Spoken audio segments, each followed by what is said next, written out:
Okay, people, so it's here, dropped at 3 a.m. You know what I mean? So, had to get it done. I'm talking about Rebel Moon, right? What's the child a child of fire? Yes, that's part one. It's a two-part extravaganza, an epic. And it is from the brainchild of Zack Snyder. He came up with the story and he directs the film. He also co-wrote with, his buddies, right? He writes a lot of stuff with Kurt Johnstad and Shay Hatten. Snyder also produces with his wife, Deborah Snyder, Eric Newman. It's executive produced by Sarah Bowen. Wesley Collar also produces. Yes, so Sarah Bowen executive produces, along with Shay Hatten, Kurt Johnstad, and Bergen Swanson. It is co-produced by Misha Bokwowski and associate produced by Teresa Kelly. So Tom Holkenberg handles the music, Zack Snyder, cinematography, Doddy Dawn edits the piece, while Kirsty Coulson is on casting duties. Stefan DeCant and Stephen Swain are on production design. Art direction, we have Eric Sundal, Liz Sherrier, Julian Pugnia, Jason Perrine, Desma Murray, Brett McKenzie, Angren Lee, Kevin Ishokaya, Sandra Doyle Carmola, Virginia Berg, and Jennifer Bash. Claudia Bomfy is set decoration. Costume design is Stephanie Portnoy Porter. Now, this has a very illustrious cast, right? We have got playing Kora, Sofia Boutella. There's Atticus Noble, played by Ed Screen. Kai, played by Charlie Hunnam. We have Titus, played by Djimon Hounsou.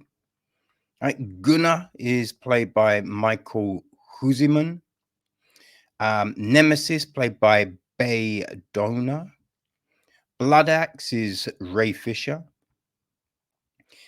Jimmy, the robot, is voiced by Anthony Hopkins. Tarek is played by Staz Nair, while Balazaris is played by Fra Fee. Blood Axe's sister, Deborah, is played by Cleopatra Coleman. Den is played by Stuart Martin. Hagen is played by Igvar Sigurdsson. Cassius is played by Alfonso Herrera. The king is played by Carrie Eels. The queen, Rianne Rees. Their daughter, Princess Isa, is played by Stella Grace Fitzgerald. Sindri is played by Corey Stoll. Sam, Charlotte Maggie. Aris, played by Sky Yang. Hamada, Jenna Malone. We have Milas, played by E. Duffy. Marcus, played by Greg Creek. Thanius, Brandon Urit. Hickman, played by Ray Porter. King Ledvikia, played by Tony Amendola, voiced by Tony Amendola. Dash Teeth, played by Dominic Burgess. Oh, sorry, people. The Jimmy as the robot is handled by Dustin Ki- Kithammer. A young version of Kora is played by Elizabeth Martinez. Greta, played by Josephine Lingard. Bryn, Melissa Hunt. Sif, Colby Lemo. Astrid, Sees Marie. Torvid, played by Thomas Ostrom. Haghar, played by Thor Kane. Runa, played by Savannah Jan. Ig, played by Danielle Bergio. I mean, there's a host of people. I think we probably will end there. Right? The gist of the film is this. Okay, when a peaceful settlement on the edge of a distant moon finds itself threatened by armies of a tyrannical ruling force, Kora, a mysterious stranger living among the villagers, becomes their best hope for survival, tasked with finding trained fighters who will unite with her in making an impossible stand against the mother world.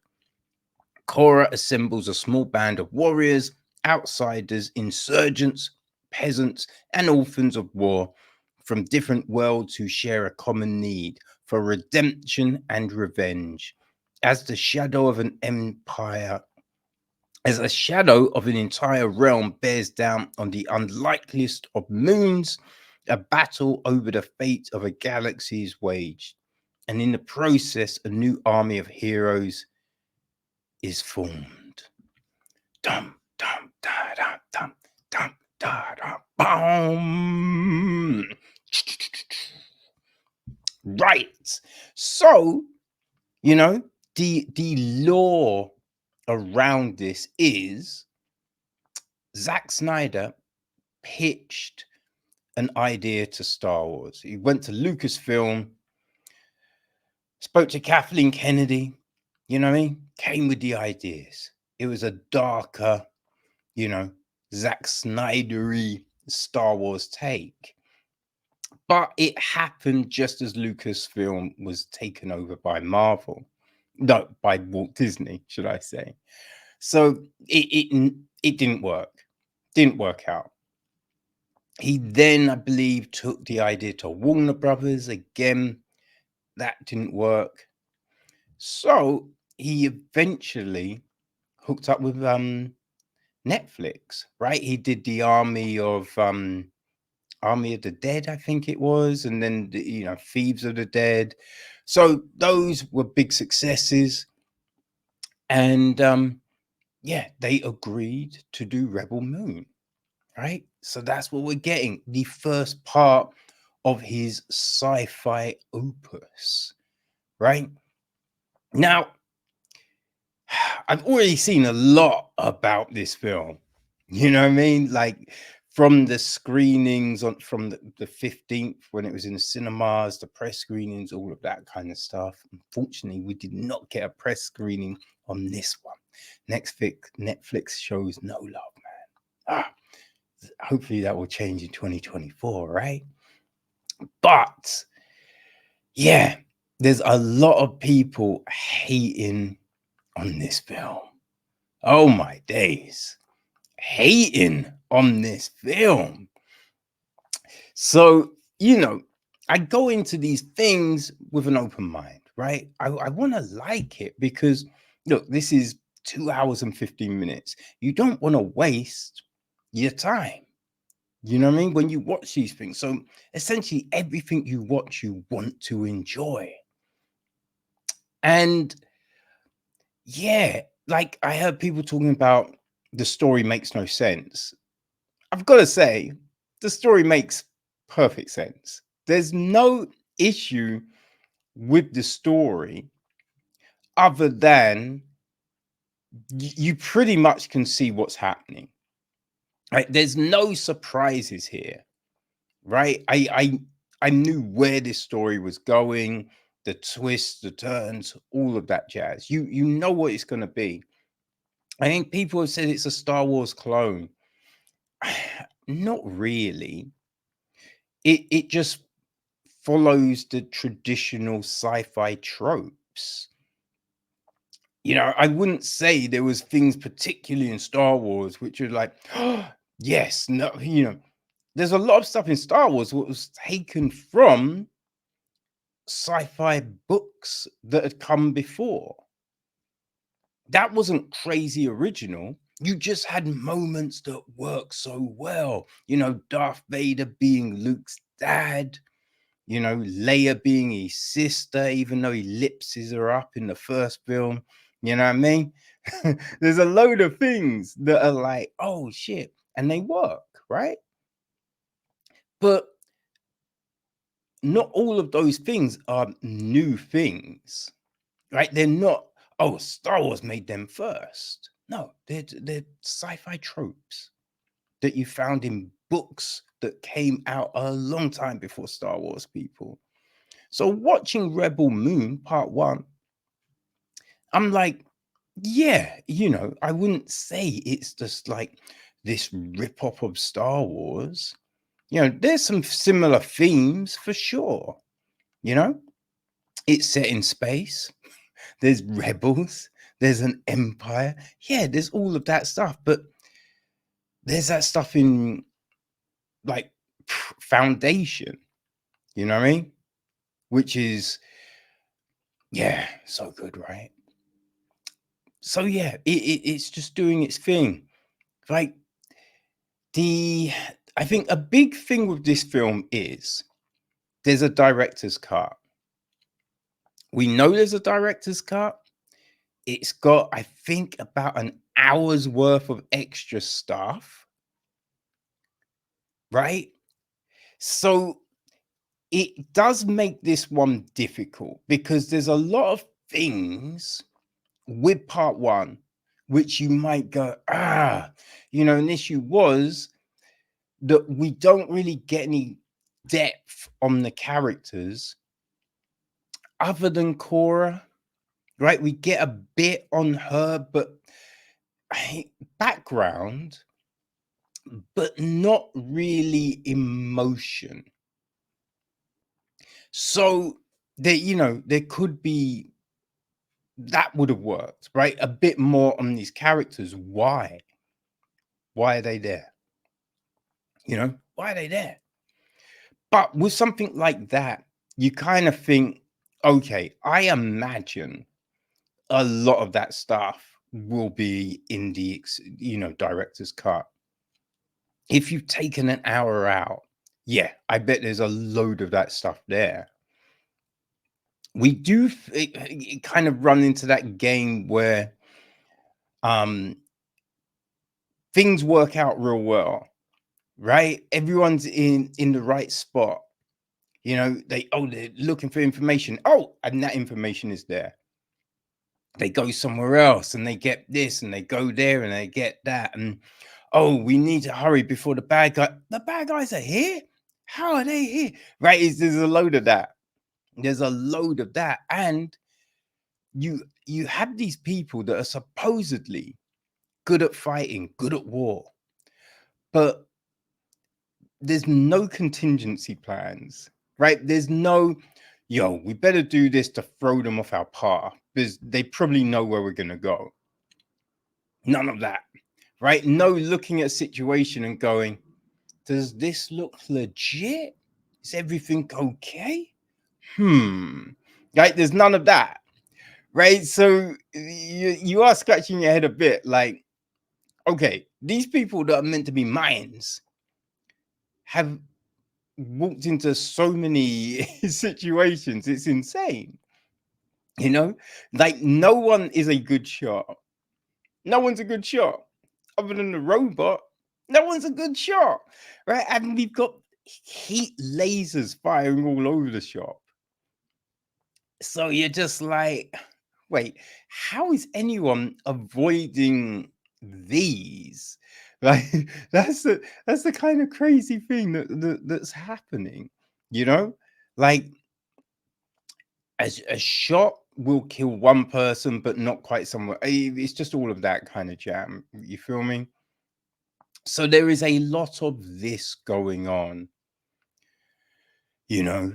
And I think there's that thing about in the Justice League film, right?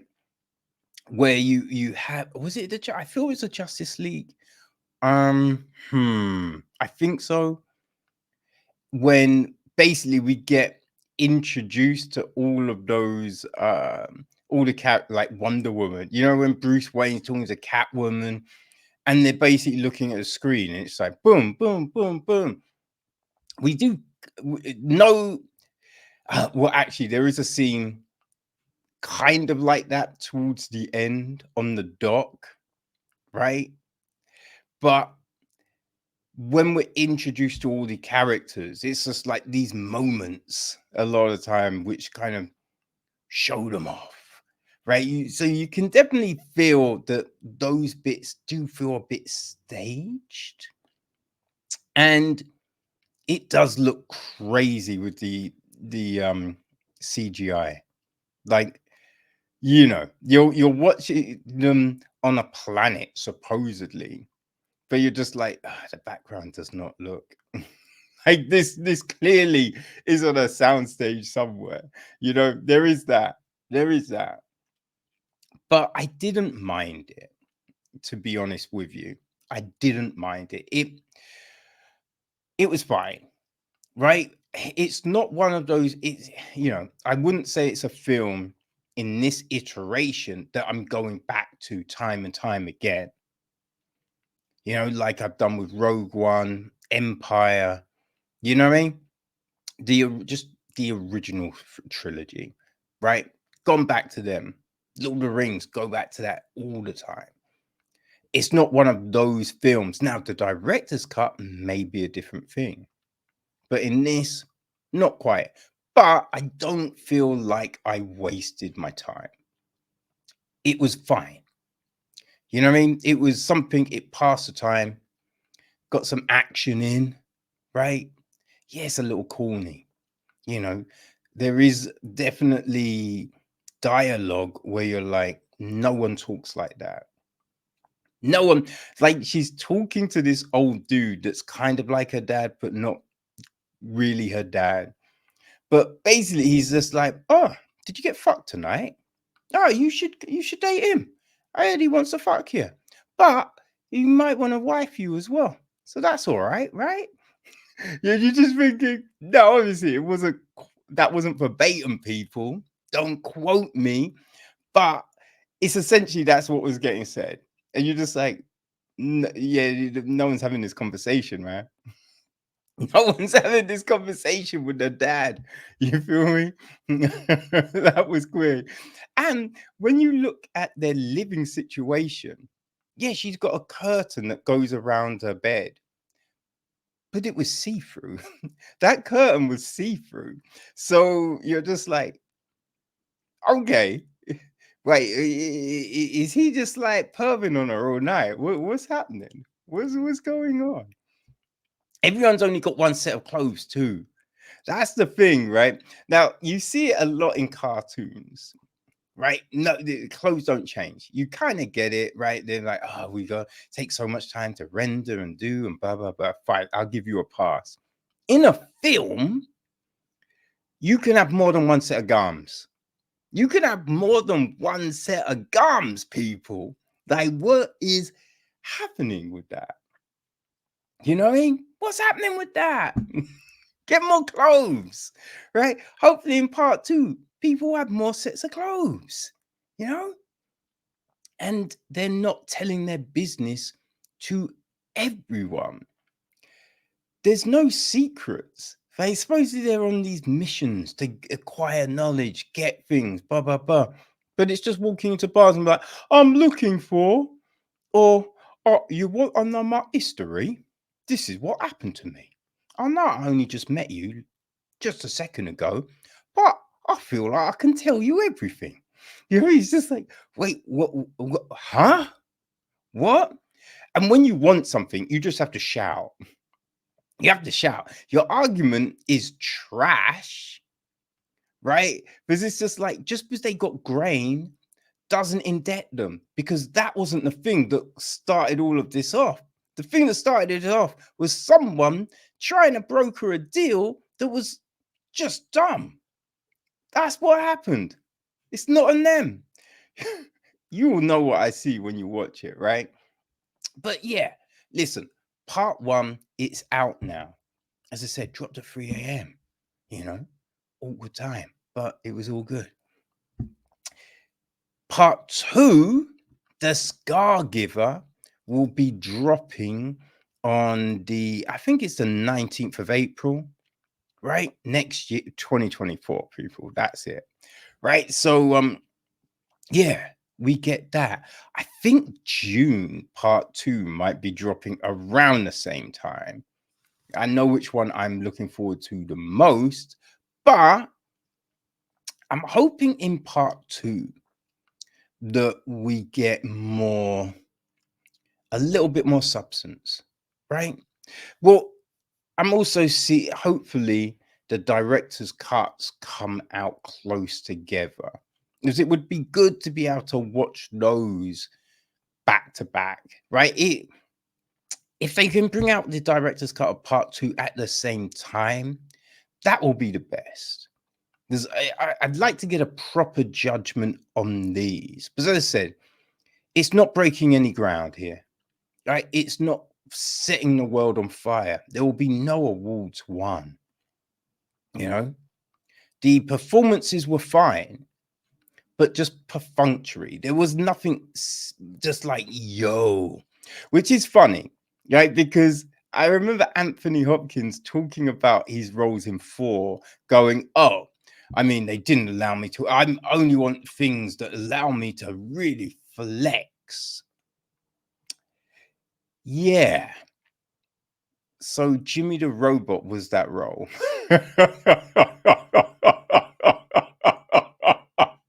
Now, I will say, maybe didn't really say that, because the way shit gets reported by the press is insane, right? They lie so much. So maybe he did not say that. But essentially, yeah, none of the roles are really crazy in this iteration, right? It may all change in the director's cut. So it'll be interesting to see what Scargiver does. You know, how does it flesh this out? How does it continue this story? Because the end of this, I hated so much. So much. Like that little bit, that tag at the end. Oh, I hated that. Because the big thing is, if that is the case, Kora should know, right? She should know that this shit is, you know what I mean? So that was a thing. But yes, Rebel Moon Part 1, A Child of Fire, is now streaming on Netflix. If you've got 2.25 hours free, you just want some action, you know what I mean? Some lightweight fun, then I think this will work. It's definitely not as nuanced, polished, or as smart as Foundation. And I feel Foundation is probably a real close example of what this is. Right? When we think of empires, you think of people in a village, uprisings, all of that stuff. Season 1, Foundation, is, if you hate Foundation, I don't think you'll like Rebel Moon. If you love Foundation, I think you'll get on with Rebel Moon. Obviously, it's not to the same level, but it's got some similar themes. You know what I mean? And yeah, if you just like sci-fi, you might want to give it a flop. So yeah, Rebel Moon Part 1, A Child of Fire, on Netflix. Just my thoughts, baby. Just my thoughts.